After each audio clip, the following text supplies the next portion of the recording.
How do we play music? To plug, heat, or blow. All of these require direct contact with the instrument. It makes the strings quiver, makes the drum head vibrate, and finally, the vibration travels through the air, creating sound waves. Even if it's an electronic instrument, it requires you to actually press the button and pinch on the neck.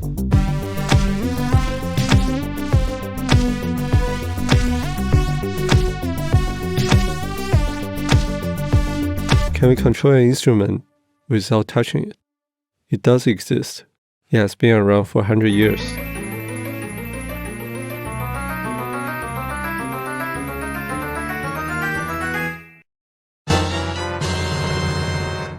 It is called Theremin, named after its inventor Theremin. When it is low, it sounds like a cello, and when it's high, it sounds like a flute. The key to control this instrument is distance. It has two antennas. The left one is to control the volume. The further you get from the antenna, the louder the sound. The right one is to control the pitch. The closer the hand is from the antenna, the higher the pitch. But you cannot touch it. Once you touch it, it goes silent. Why? Let's see how the sound is created here first.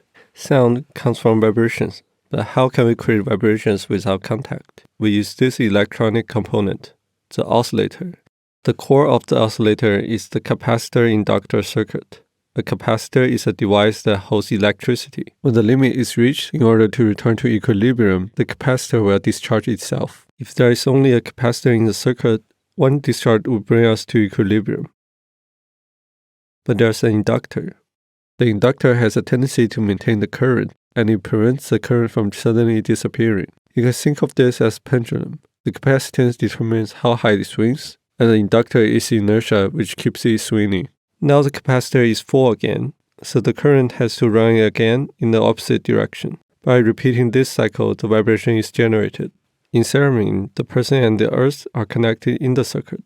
One side of the capacitor is the antenna, and the other side is the hand. The closer the hand is to the antenna, the higher the capacitance, which also means that the frequency of each change in the direction of the current is lower, while the further you are, the smaller the capacitance, and the higher the frequency of the oscillator. But the capacitance of the hand is so small that it can only produce a signal of more than 250 kHz, beyond what the human ear can hear. Thus, there are two high-frequency oscillators in the Theremin, and it's their differential frequency that makes the sound. At this time, the closer the hand is, the greater the difference in the frequency, the higher the pitch. This is how the pitch antenna works.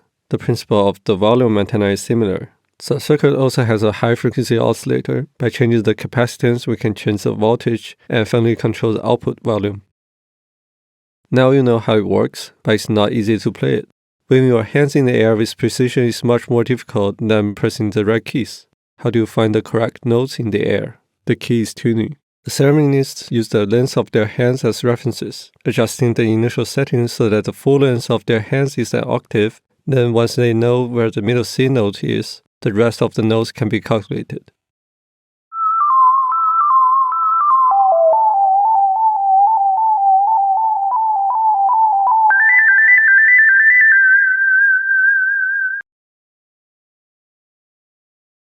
Its slippery timbre is quite sci-fi. It's often used in movies where aliens appear.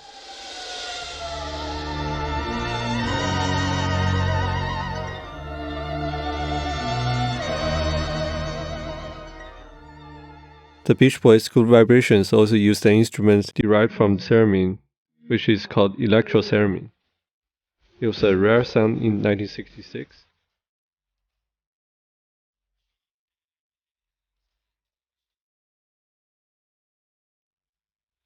Because of the sound's popularity, it even led to a boom in the Theremin sales for a while. But no matter what, we cannot touch it. In theory, touching the antenna would cause the capacitor to conduct, and the sound would disappear completely. At this time, only the fixed oscillator outputs a signal, and it is beyond our hearing range. If you touch the volume antenna, the capacitor of this circuit will conduct and stop the oscillation completely. However, if you touch the subscribe button, maybe you will conduct my heart.